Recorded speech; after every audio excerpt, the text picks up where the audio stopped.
Hey everybody, it's Neil and I got myself this adjustable trailer hitch. I have a hitch here, so we're going to go ahead and give this thing a try. I'll show you guys what it all looks like here. Let me hang me down so you can watch me as I open it. Here we have our instructions here. It's a windy day, so I'm going to be trying to do this here without everything blowing away. So this will be interesting. Okay, so here we go. We have the ball part here, which is going to be adjustable, twisting around.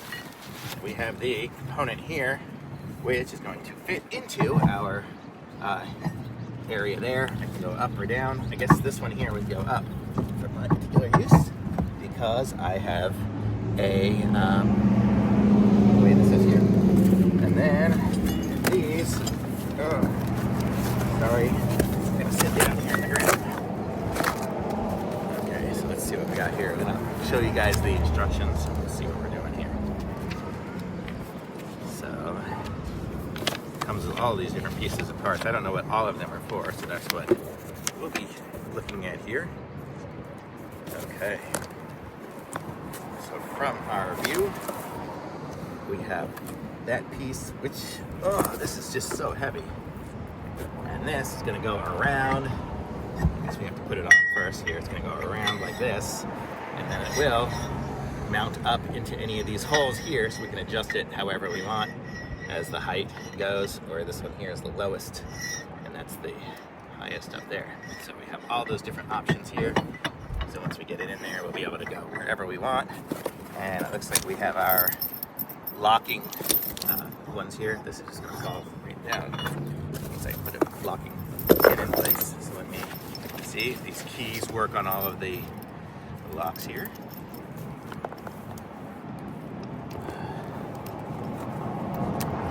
Yeah, it looks like they're going to all be keyed the same, so I don't know if this is going to be the right one for this. We'll see in a second. Oh, no, I need the long one to go in here. So, it's funny, they have the keys stuck on the little cover. Let me open that up.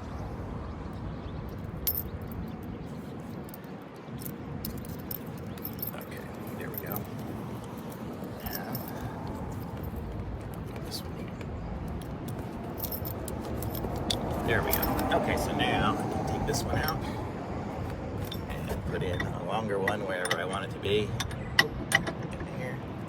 So, if I want it to be there, it can be there. And then I have a 2-inch ball here and a 2.5-inch one there. And I guess that's what the other bar is for, is to lock it in place. So if I almost always use a 2-inch one, so then I can use this. Maybe not. Maybe I need the other bar for that one. Maybe this longer piece here. I don't know. There's all different pieces of parts. I guess it's that one that I would use to go through it, and then I would use the locking pin here for that one.